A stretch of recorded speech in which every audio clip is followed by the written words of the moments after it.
हरे कृष्ण कृष्ण कृष्ण हरे सद्गुरुनाथ महाराज की जय। वंशी विभूषित करान्नवनीर दाभा पीतांबरा दरुण बिंब फलाधरुष्टा पूर्णेन्दु सुंदर मुखादरविंद नेत्रा कृष्णात् परम किमपि तत्त्वमहं न जाने। शंकरं शंकराचार्यः सद्गुरु सर्वसन्निभः सर्वेषां शंकरः सन्तु सच्चिदानन्दरूपिणः। ज्ञानदं सद्गुरुं शान्तं अज्ञानारण्यदाहकम् नमामि परमाचार्यं श्रीमच्छङ्करधारिणम्। सदाशिवसमारम्भां शङ्कराचार्यमध्यमाम् अस्मदाचार्यपर्यन्तां वन्दे गुरुपरम्पराम् वन्दे गुरुपरम्पराम् वन्दे गुरुपरम्पराम्। सद्गुरुनाथ महाराज की जय। परमपूज्य सद्गुरु डॉक्टर काका यांच्या श्रीचरणाला साष्टांग वंदन करतो. परमपूज्य मंदाताई झेंडे यांना नमन करतो. आदरणीय नीलाताई दातार यांना नमस्कार करतो. आपल्या सगळ्यांना वंदन करतो. आणि आपण सगळे मिळून मांडुक्य उपनिषदाच्या अभ्यासाला प्रारंभ करू.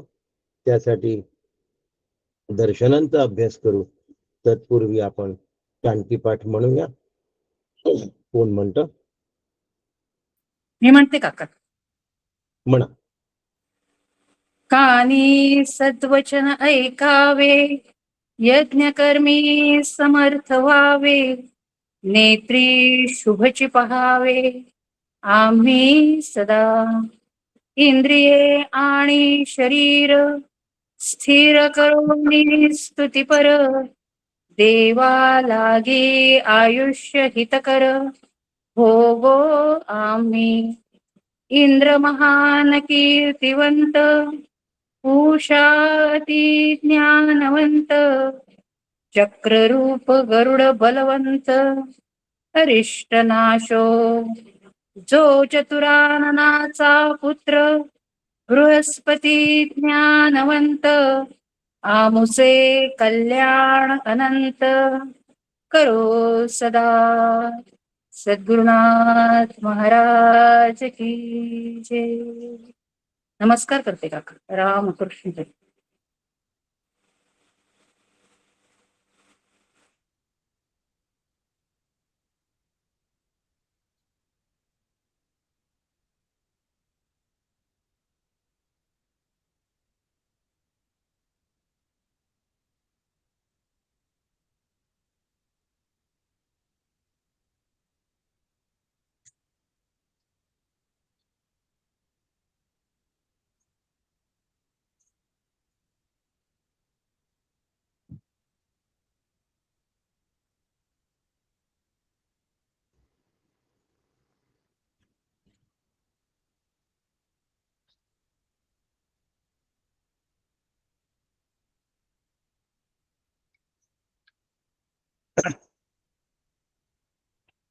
कोणती दर्शनं झाली होती?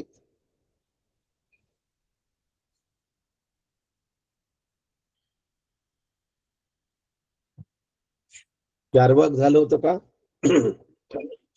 हो हो झालं होतं. आणि पूर्वमीमांसा नाही. हो झालं होतं. नाही झालं. नाही झालं झालाय. हम्म. हे जैन दर्शन आहे आता. नाही, जैन दर्शन झालं ना. तुम्ही थांबा पांडविनी. स्वातीताई सांगा कोणते झाले आहेत, कोणते राहिले आहेत. जैन दर्शन झालेलं आहे मला वाटतं नाही नाही, परवा. त्याला वेळ आहे जैन दर्शनाला. हो, नाही झालं असेल, सांगू नाही शकत. झालं. जैन दर्शन पतंजली झालंय येणार काका. होते. हो, जैन दर्शन झालेलं आहे. झालंय झालंय. जैन हो. दर्शन पूर्ण झालं हे पूर्ण पतंजली नाही. घेणार आहे. आपण बौद्ध दर्शनाकडे येणार होतो आज.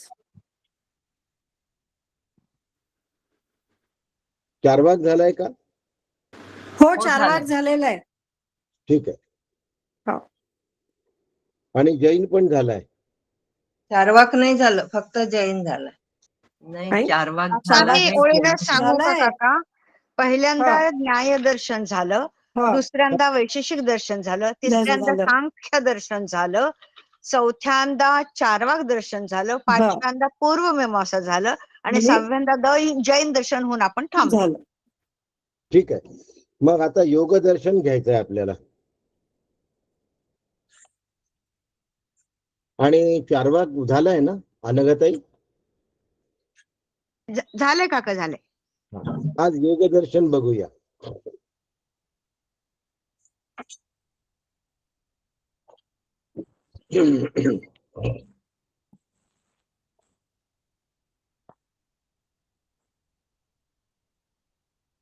योग दर्शन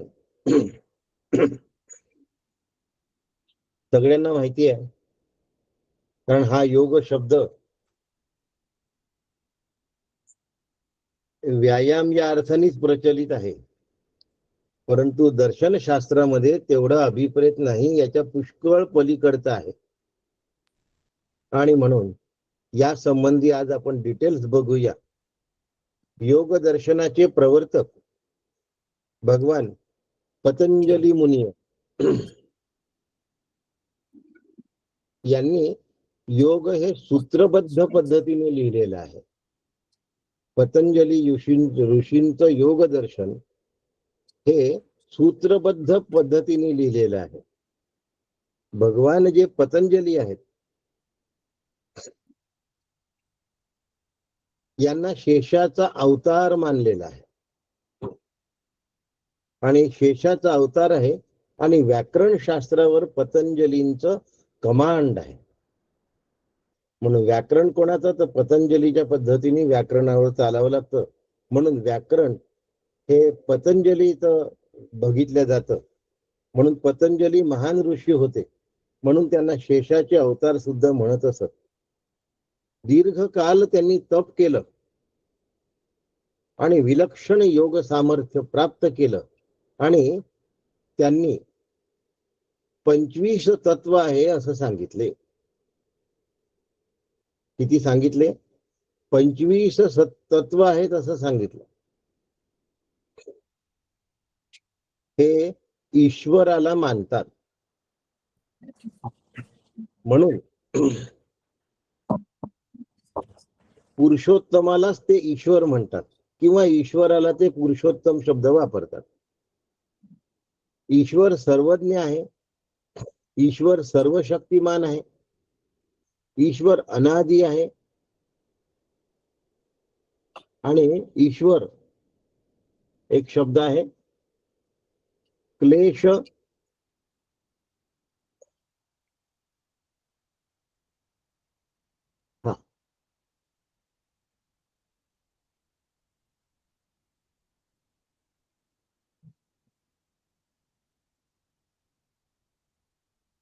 सर्वशक्तिमान आहे. क्लेश कर्म विपाक असा शब्द आहे. त्याच्या पुढचे 2 अक्षर मला वाचता येत नाही, कारण तुम्हा लोकांची नावं आली आहेत तिथे. कोणाला वाचता येत असेल तर बघा.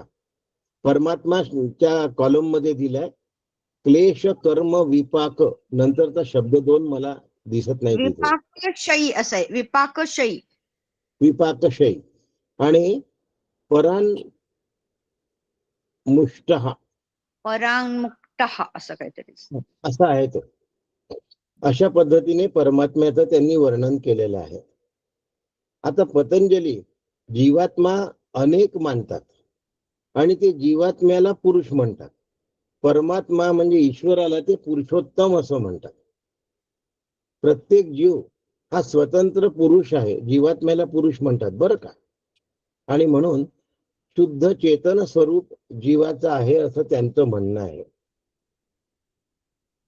तो मर्त्य आहे, जीव शुद्ध आहे, अकर्ता आहे, पण भोगता नाही. पण प्रकृतीच्या संबंधामुळे तो बंधनामध्ये सापडतो. जीव स्वतंत्र आहे, शुद्ध चेतन स्वरूप आहे, परंतु तो भोगता नसताना सुद्धा, तो अकर्ता असताना सुद्धा प्रकृतीच्या संबंधामुळे बंधनात सापडतो असं भगवान पतंजलींना म्हणणं आहे. आता ईश्वराबद्दल भगवान काय म्हणतात ते बघूया. ईश्वराला ते विशेष मानतात, म्हणून तिकडे तो अनादि आहे असंही त्यांचं म्हणणं आहे. तो सर्वज्ञ आहे व सर्व शक्तिमान आहे असंही भगवान पतंजली म्हणतात. कर्माचा फल देणारा आहे असं त्यांनी सांगितलेलं आहे. म्हणून तो कर्म फलदाता आहे असं त्यांचं म्हणणं आहे. ईश्वर प्रणिधान हे पतंजली योग सूत्रातलं एक सूत्र आहे. एक आणखीन सांगतो या ठिकाणी, त्यांनी सूत्रबद्ध पद्धतीने हे योग दर्शन लिहिलेलं आहे. आणि या योग दर्शनामध्ये 195 सूत्र आहेत जे त्यांनी लिहून काढलेले आहेत. अथ योगानुशासनम हे प्रारंभ आहे. जे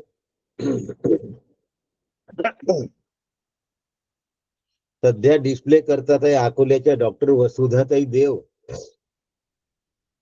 त्यांनीच आम्हाला फार चांगल्या पद्धतीच्या कोल्हटकर नावाच्या लेखकांचं पतंजली योग दर्शन त्यांच्या कॉलेजमधनं आणून दिलं त्यांच्या स्वतःच्या नावावर. आणि त्यातून आम्ही पतंजली योग दर्शनाचा अभ्यास कैक महिने केला होता. आणि मग माझ्या वडिलांनी केला, मी केला, आणखीन कोणी केला. पुढे ते पुस्तक कोणाजवळ गेलं हे सुद्धा कळलं नाही. त्यांना मिळालं नाही, भरून द्यावं लागलं कॉलेजमध्ये. परंतु त्यांच्यामुळे आमचा पतंजली योग दर्शनाचा अभ्यास डॉक्टर वसुधा देवांमुळे झाला, एवढं तुम्हाला आज सांगू शकतो. आणि त्याच इथे डिस्प्ले पण करतात आहे. आता ईश्वर प्रणिधान हा आपला विषय सुरू होता. ईश्वर प्रणिधान इतकं सुंदर पद्धतीने भगवान पतंजलींनी मांडलेलं आहे की ओंकारेश्वर जवळ मोरटक्का आहे, तिथून खंडव्याला येण्यासाठी आम्हाला बसेस मिळाल्या नव्हत्या. तेव्हा आम्ही एक 15-20 लोक ट्रक मध्ये बसलो पहाटेच्या थंडीमध्ये, जानेवारीच्या एंड मध्ये. आणि तेवढ्या थंडीत आम्हाला थंडी सहन होत नव्हती. तर पतंजलीचं ईश्वर प्रणिधान कसं आहे हे सांगण्याचा आम्ही त्यावेळेला त्या थंडीत प्रयत्न केला. खंडवा कधी आला आम्हाला कळलं नाही. ईश्वर प्रणिधान एक दुसऱ्या शब्दात जर सांगायचं झालं, ईश्वर प्रणिधान शब्दाचं जर वर्णन आहे तर तुकोबाचा एक अभंग आहे. कासयानी पूजा करू केशी राजा. देवा, फूल तुझंच आहे,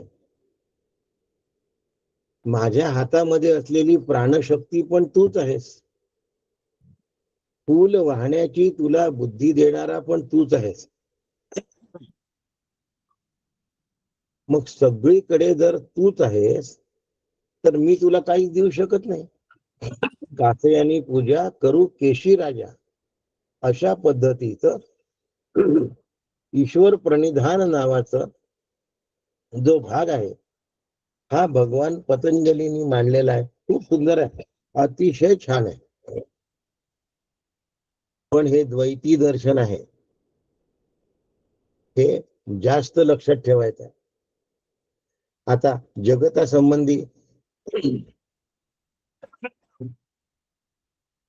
जगतासंबंधी भगवान पतंजली काय म्हणतात? प्रकृतीच्या विकार किंवा परिणामांना जगत असं म्हणतात. आता आपण ब्रह्माचा विकार नाही असं मानतो अद्वैत दर्शनामध्ये. या ठिकाणी ते जगत हे प्रकृतीचा विकार आहे असं मानतात. प्रकृती कशी आहे तर ती त्रिगुणात्मक आहे. तत्व, रज आणि तम ह्यापासून प्रकृती तयार झालेली आहे. पण ह्या प्रकृतीपासून महत्त्व, अहंकार, मन, इंद्रिये, तन्मात्रा आणि पंचमहाभूतांची उत्पत्ती झालेली आहे. त्रिगुणात्मक प्रकृती आपणही मानतो, पण त्यापासून महत्त्व, अहंकार, मन, इंद्रिये, तन्मात्रा आणि पंचमहाभूतांची उत्पत्ती झाली असं भगवान पतंजली असं म्हणतात. आपण आत्म्यापासून पंचमहाभूत झाले असं म्हणतो आणि पंचमहाभूतांपासून बाकी जगत झालं असं आपण म्हणतो. त्याचा सत्वांश, रजांश, तमांश. पण भगवान पतंजली हे गुणांपासून हे सगळं झालं असं म्हणतात. त्यांचा चिंतनाचा विषय आहे. यानंतर म्हणजे 3 गुणांपासून ते तन्मात्रा झाले असं म्हणतात. आपण तन्मात्रांपासून 5 महाभूत आणि 5 महाभूतांच्या मग अंशांपासून मग पुणे गुण तयार झाले, त्यांच्यापासून बाकी जगत तयार झालं असं मानतो. आता पतंजली काय म्हणतात एवढं लक्षात ठेवायचंय. जग नश्वर आहे, पण असताना सुद्धा जगाला अस्तित्व आहे असं भगवान पतंजलीचं म्हणणं आहे. नश्वरही आहे आणि अस्तित्वही आहे. ते मिथ्या मानत नाहीत. अस्तित्व आहे म्हणतात, पण अस्तित्व संपणार आहे असं मानतात. म्हणून ते जगताला प्रकृतीचा परिणाम असे म्हणतात, प्रकृतीचा विकार असे म्हणतात. अशा पद्धतीने भगवान पतंजलींनी मुख्य सिद्धांत सांगितलाय. तो 195 योगसूत्रांमध्ये सांगितलेला आहे. योगसूत्रांची संख्या आहे 195. इथे लिहिलेली नाही, परंतु पहिलं योगसूत्र आहे. असेल पुढे. नाही, बस झालं. योगश्चित्त वृत्ती निरोध, हा चित्तातल्या वृत्तीचा निरोध करणे याला योग असं म्हणतात. आणि या वृत्तीचा निरोध करण्यासाठी त्यांनी प्राणायामाचा वापर केलेला आहे. आणि प्राणायामातला अंतर्कुंभक आणि बहिर्कुंभक याचा वापर करून त्यांनी वृत्तीचा निरोध केलेला आहे. आणि वृत्तीचा निरोध याला ते परम शांती मानतात. पण ही वृत्ती सतत निरोधाच्या स्थितीत राहते का? नाही राहत. पण योग्यांचं म्हणणं असं की, म्हणजे पतंजलींचं म्हणणं असं की आपण कायम त्या वृत्तीचा निरोध करून ठेवू शकतो. त्यांची परिभाषा आहे ती, त्यांच्या सांगण्याची पद्धत आहे ती. आणि त्या पद्धतीला आम्ही काय केलं पाहिजे? स्वीकारलं पाहिजे.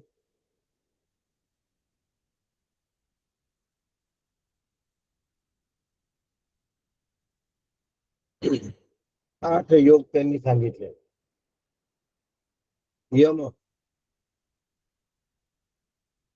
नियम, आसन, प्राणायाम, प्रत्याहार, धारणा, ध्यान आणि समाधी. यम, नियम, आसन, प्राणायाम, प्रत्याहार, ध्यान, धारणा आणि समाधी. किंवा धारणा, ध्यान आणि समाधी या 8 पायऱ्यांमध्ये काही जण ध्यान, धारणा, समाधी मानतात, काही जण धारणा, ध्यान आणि समाधी मानतात. असा यांच्या अष्टांग योगाचा मूलभूत पाया इथे आहे. योगा चित्तवृत्ती विरोधा योगा चित्तवृत्ती निरोधा हा पहिला, आणि यम, नियम, आसन, प्राणायाम, प्रत्याहार, धारणा, ध्यान आणि समाधी. आता वृत्तीचे त्यांनी क्लेश दिलेले आहेत. चित्ताला कोणत्या प्रकारचे क्लेश होतात ते सांगितलंय. वृत्तया पंचतय्या क्लिष्टा क्लिष्टा. आता क्लेश कोणते? क्लिष्ट आणि अक्लिष्ट. त्यात क्लिष्टाबद्दल त्यांनी सांगितलं. अविद्या, अस्मिता, रागद्वेष, अभिनिवेश हे पंचक्लेश आहेत. अविद्या शब्दाचा सगळ्यांना अर्थ माहिती आहे.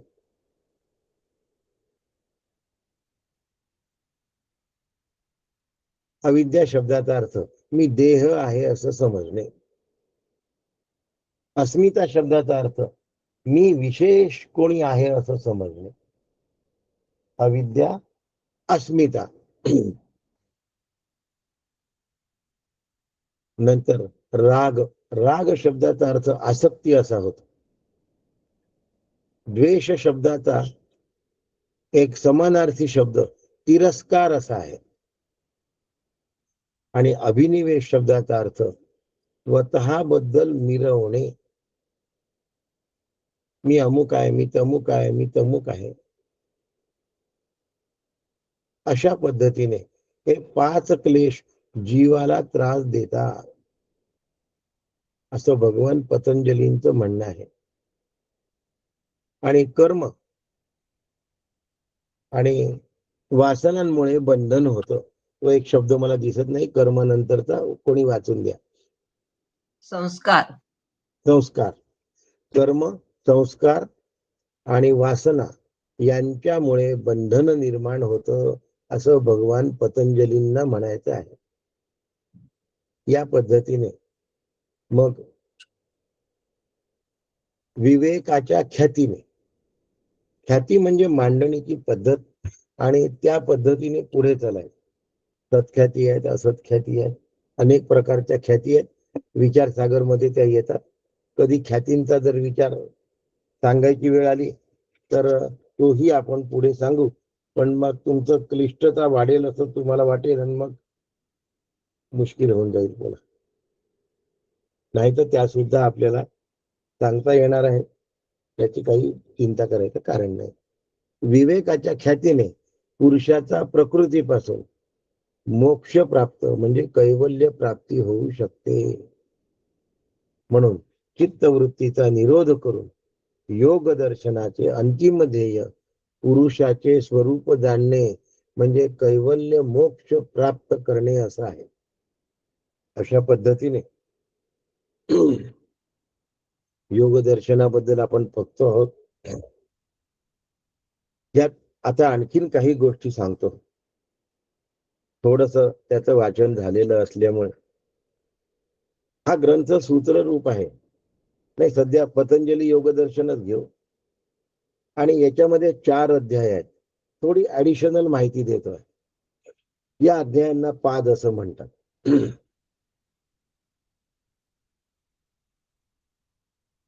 समाधीपाद, साधनपाद, विभूतीपाद आणि कैवल्यपाद अशी ती 4 पाद म्हणजे 4 प्रकरणांची नावं आहेत. आणि यामध्ये सगळी योगसूत्र अंतर्भूत केलेली आहेत. म्हणजे 195 योगसूत्राचा या 4 पादांमध्ये समावेश आहे. याचा मांडुक्याच्या पादाशी संबंध नाही. हे दर्शन शेश्वरवादी आहे आणि सुखाची आराधना करणार आहे. मात्र ईश्वरामध्ये सुद्धा ते रागादी दोष आहे असं मानतात. ईश्वर हा सोप्या साधनाने प्राप्त होणारा आहे आणि तो कालपरिच्छेद शून्य आहे, सर्वज्ञ आहे. अविद्या, वासना, धर्माधर्म, जन्म आणि भोग यांनी तो रहित आहे. तसंच कर्माचे क्लेश आपण पाहिले 5, त्याप्रमाणे कर्मविपाक आशयरहित असा पुरुष विशेष त्याच्यामध्ये आहे. सर्व क्रिया त्याच्या आश्रयाने चालतात व त्याच्याच आश्रयाने बंद होतात. विश्वाची उत्पत्ती, स्थिती आणि लय हे ईश्वर इच्छेने होतं.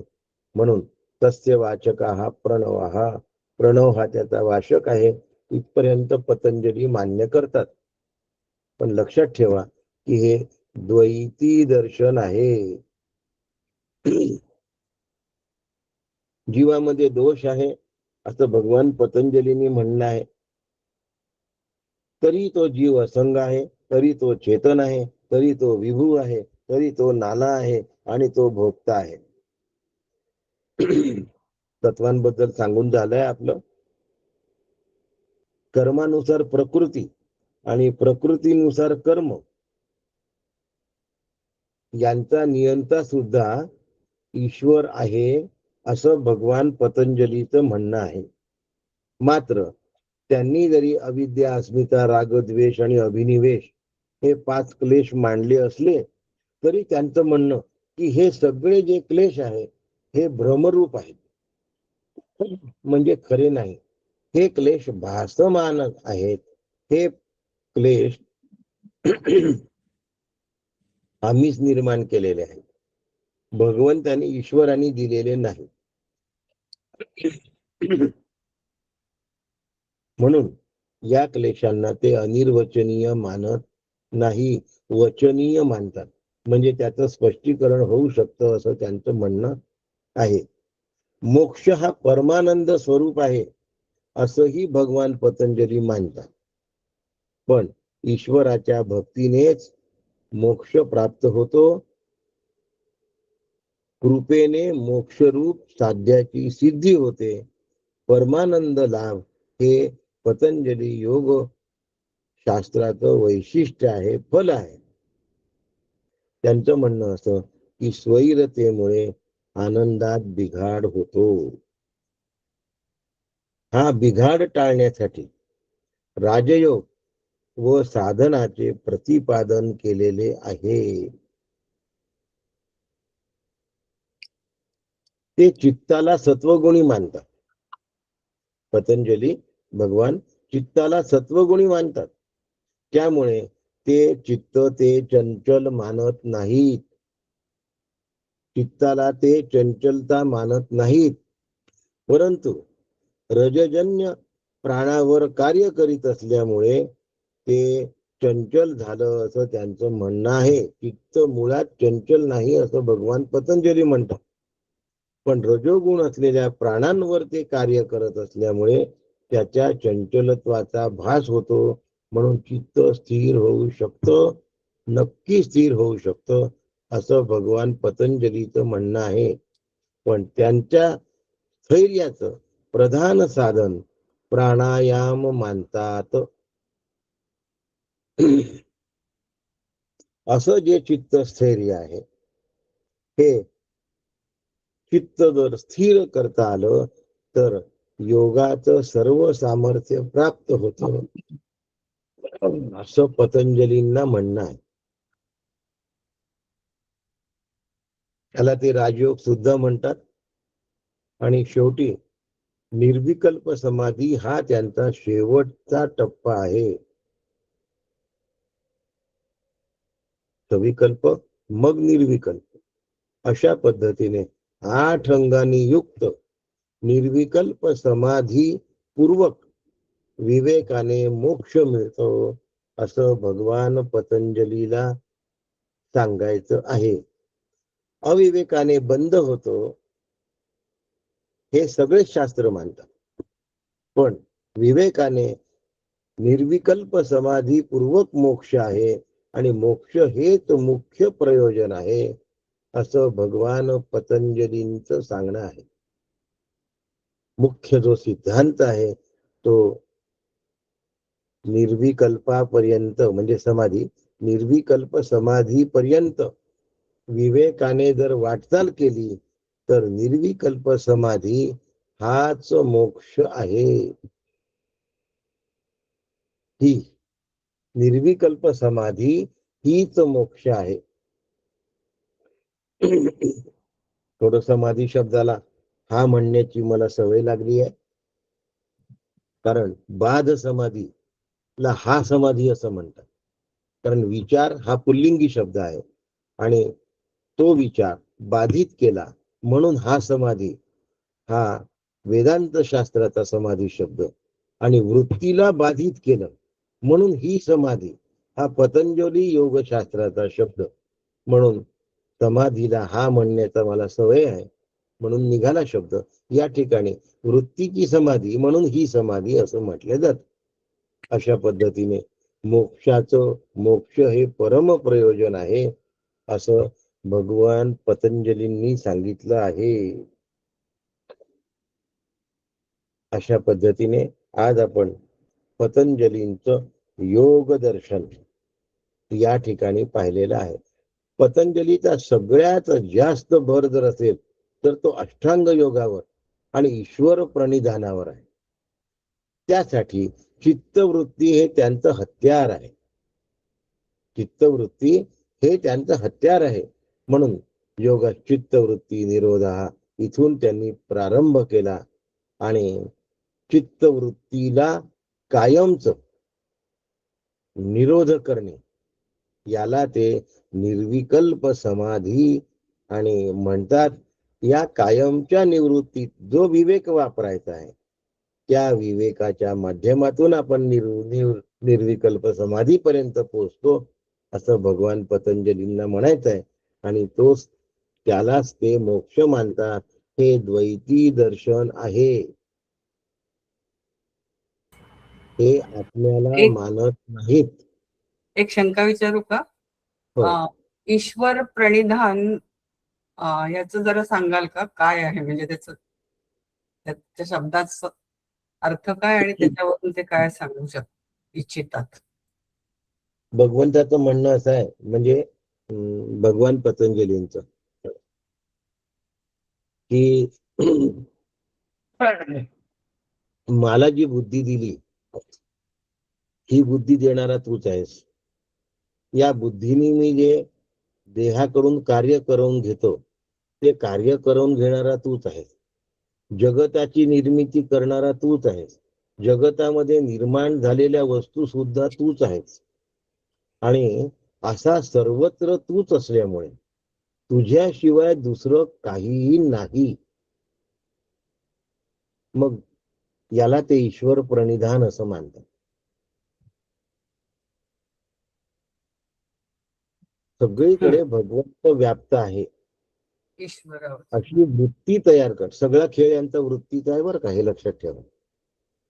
अशी वृत्ती तयार करून घ्यायची असं भगवान पतंजलींचं म्हणणं आहे. थोडक्यात एवढंच ठीक राहील कारण खूप मोठा विषय आहे ईश्वर प्रणिधान. मी सांगितलं ना साधारण 1.5-2 तास ईश्वर प्रणिधान याच विषयावर पहाटे 5 वाजता आम्ही ट्रक मध्ये बोलत होतो, उघड्या ट्रक मध्ये. त्या थंडीचा कोणालाच पता चालला नाही खंडवा येईपर्यंत. ओंकारेश्वर ते खंडवा ईश्वर प्रणिधान हाच एक विषय झाला फक्त. काही जण साक्षीदार आहे याच्यात. आपल्या ग्रुपमध्ये भाभी पुरोहित आहे, ही आहेत हे स्वतः या ठिकाणी ऑनलाईन आहेत उपस्थित. ज्यांनी पहाटे 5 वाजता ऐकलाय. अंगावर चादर पांघरायची एवढे स्वेटर्स पण नव्हते आमच्याकडे आणि आम्ही सगळ्यांनी मिळून ईश्वर प्रणिधानाचा एवढ्या थंडीत अभ्यास केलाय. पण थोडक्यात एवढं सांगितलेलं पुरे होईल असं मला वाटतं. तासभर ईश्वर प्रणिधान घेणं इथलं अपेक्षित नाही आहे या ठिकाणी. या ठिकाणी फक्त योगदर्शन काय आहे आणि त्यांना मुख्य योगदर्शनात काय सांगायचं आहे हा महत्वाचा भाग आहे. आता वृत्तीला प्रत्येक ठिकाणी याच्यात ईश्वर कसा आहे हे त्या वृत्तीने शोधून म्हणजे विवेकाने आणि वृत्तीने तसा निश्चय करायचा आणि त्याला त्यांनी निरोध म्हटलं. जर तसा निश्चय ती करत नसेल तर प्राणायामाने त्या वृत्तीला आवरून घ्यायचा आणि मग तो वृत्तीचा येणारा पसरणारा आवेग हा कुंठित केला जातो. म्हणजे गुदमरते ती वृत्ती प्राणायामामुळे आणि दुसरा विचार करत नाही. असं समजा की आपल्या मनामध्ये 10 विचार येतात आहे. श्वास रोखून टाका पूर्णपणे. एकही विचार शिल्लक राहत नाही. तोंड आणि नाक जर बंद केलं तर सगळे विचार नष्ट होतात पहिल्यांदा आणि मग मी वाचलो पाहिजे असं वाटतं. तसं ते वृत्तीचा निरोध करतात प्राणायामाच्या माध्यमातून. अंतर्कुंभक किंवा बहिर्कुंभ काय पतंजलींना त्यावेळेला अपेक्षित असतं त्यांच्याप्रमाणे योग हा जिवंत श्री गुरूंकडून शिकायचा असतो, हा मनाने करायचा नसतो. आजकाल टीव्हीवर पाहून योग करणाऱ्यांची संख्या खूप झालेली आहे, पण त्याचे दुष्परिणाम अत्यंत होतात. म्हणजे प्राणायामाने ब्लड प्रेशर कमी होतं म्हणणाऱ्या लोकांच्या बाबत सुद्धा मी सांगतो, कारण मी पाहिलंय की ब्लड प्रेशरचा प्रॉब्लेम वाढलेला सुद्धा आहे. किती प्रमाणात त्याचा निरोध केला पाहिजे, केव्हा तो सोडला पाहिजे, त्याला पूरक आणि रेचक म्हणतात.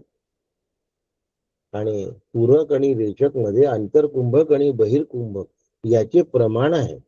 आणि हे प्रमाण टीव्हीवर पाहून नाही होत. हे प्रमाण प्रत्यक्ष त्या श्री गुरूंकडून शिकून घेतले तर परिणाम होतो, नाहीतर ब्लड प्रेशर सगळ्याच प्राणायामांनी कमी होते असे नव्हे.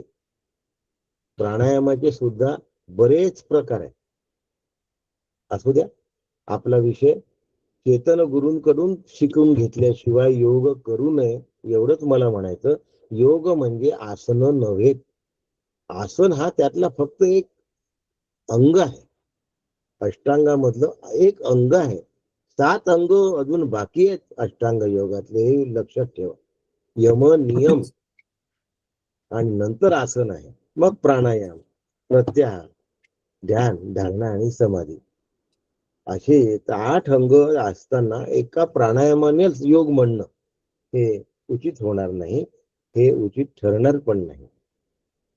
खैर, अशा पद्धतीने योगा चित्तवृत्ती निरोध हा इतकं सुंदर पद्धतीने भगवान पतंजलींनी योगशास्त्र मांडलंय आणि ईश्वराला सुद्धा ते मानतात आहे. भगवान पतंजली फार मोठे होते बरं का. कुठल्याही ऋषींना नावं ठेवणे हा भाग नाही. शास्त्रांच्या ज्या वादांमध्ये खडाजंगी झाल्या असतील त्या वेगळ्या, त्या व्यक्तीच्या विरोधी नव्हत्या, त्या फक्त विचारांच्या विरोधी होत्या. विचार विरोधातून व्यक्ती विरोध कधी होता कामा नये, कारण यांनी कैयोक वर्ष तपश्चर्या केल्या, कैयोक वर्ष त्याग केला आहे. खाणे पिणे झोपणे या गोष्टींना दुय्यम मानून केवळ आत्मचिंतन करण्याचा आणि मोक्षाच्या मार्गाचा ध्यास घेऊन मोक्ष प्राप्त करण्याचा विचार करणारी ही सगळी दर्शनशास्त्र आहेत. लक्षात ठेवा. कुणी ईश्वर मानो कोणी न मानो, त्यांच्या त्या वेळच्या अधिकारानुसार ते त्या पायऱ्यांवर जाऊन पोहोचलेले आहेत. त्या पायऱ्या कशा प्रकारच्या आहे एवढं सांगण्याचा मी आपल्याला प्रयत्न केलेला आहे. सगळ्यात शेवटी आपण वेदांत दर्शन घेणार आहोत, ते बहुतेक परवाला होईल. आता आपण आणखीन एक दर्शन घेऊया. जैन दर्शन झालंय आपलं, आलं का ताई? हो झालंय काका. बौद्ध दर्शन घेऊया का? 15 मिनिटात नाही होणार.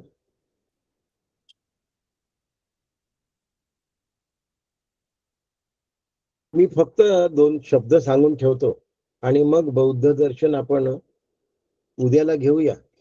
शब्द याच्यासाठी सांगून ठेवतो की हे जे बौद्ध दर्शन आहे हे भगवान गौतम बुद्धाने या ठिकाणी मांडलेलं आहे. सविस्तर नंतर आपण बघणार आहोत. बौद्ध दर्शनाचा परिचय करत असताना, बौद्ध दर्शनाबद्दल सांगत असताना त्यांनी काही त्यांचे सिद्धांत सुद्धा मांडलेले आहेत. सर्वम क्षणिकम, सर्वम दुःखम, सर्वम स्वलक्षणम आणि सर्वम शून्यम शून्यम असे त्यांचे 4 सिद्धांत त्यांनी मांडून ठेवलेले आहेत. उद्या हे सगळा चार्ट घेतो. खूप मोठा चार्ट आहे हा आणि 15 मिनिटात तर काय हा होणारच नाहीये. उद्याचा दिवस यायला लागणार आहे. याच्यामध्ये पुन्हा बौद्ध दर्शनाचे 4 प्रकार आहेत. आज चार्ट वरून नाही बोलत, उद्या सकाळी चार्ट प्रमाणे बोलतो. हा काका पण तरीही प्लीज चार्ट पाठवाल का आम्हाला, म्हणजे किमान वाचून घेता येईल. पाठवले मी. बौद्ध दर्शन पृथ्वीवर आणि सगळ्या ग्रुपवर हे बाकीचे बौद्ध मताचे चार्ट पण पाठवले. थँक्यू. हा, सगळे पाठवले. त्याच्यामध्ये शून्यवादी माध्यमिक आहेत बौद्ध मतामध्ये, क्षणिक विज्ञानवादी योगाचारी आहेत, एक सौत्रांतिक आहे आणि चौथं वैभाषिक आहे. म्हणजे बौद्ध मतामध्ये सुद्धा 4 भाग त्यांनी केलेले आहेत. या ठिकाणी 3 दाखवलेले आहेत आणि चौथा वैभाषिक नावाचा आहे. 3 तर आहे ते, परंतु चौथा वैभाषिक आहे. बघा मी सांगितलंय या ठिकाणी बघा, शून्यवादी माध्यमिक आहेत, क्षणिक विज्ञानवादी आहेत, चौत्रांत्रिक आहे आणि वैभाषिक आहे. एवढे त्यांनी प्रकार या ठिकाणी दिलेले आहेत. 3 झाले ना. हा चौथा आहे याच्यात, हे बघा सध्या मला दिसत नाही, नाव येतं त्याच्या समोर. आणि असे हे 4 प्रकार, आणि हे सविस्तर उद्या आपल्याला पूर्ण एक सेशनच लागणार आहे बौद्ध मतासाठी. तेवढं आपण घेऊया आणि मग परवाला वेदांत दर्शन, पूर्ण वेळ वेदांत दर्शन घेणार. शेवटचं दर्शन, अल्टिमेट दर्शन. या दर्शनाच्या पुढे, उत्तर मीमांसेच्या पुढे दुसरं काहीही नाही. आणि डॉक्टर वसुधाताईंनी वेदांत दर्शन आणि उत्तर मीमांसा असे 2 वेगळे त्याचे हे केलेले आहेत, खंड केले. इतकं बारकावा त्यांनी चार्ट मध्ये करून दिलेला आहे. तो आपण परवाला बघणार आहोत आणि उद्या आपण बौद्ध दर्शनाचे 4 प्रकार बघणार आहोत. 4ही दिले आहेत वसुधाताईंनी, ते आपण उद्या बघणार आहोत. आणि परवा वेदांत दर्शन, उत्तर मीमांसा आपण बघणार आहोत. आज आपण इथे थांबू. आपण सगळ्यांना वंदन करतो. नमस्कार. राम कृष्ण हरी. कल्पनाताई, रामकृष्ण हरी दादा. रामकृष्ण हरी काका. रामकृष्ण हरी काका. रामकृष्ण हरी काका. हरी. डॉक्टर साहेब रामकृष्ण हरी. पद्माताई हरी.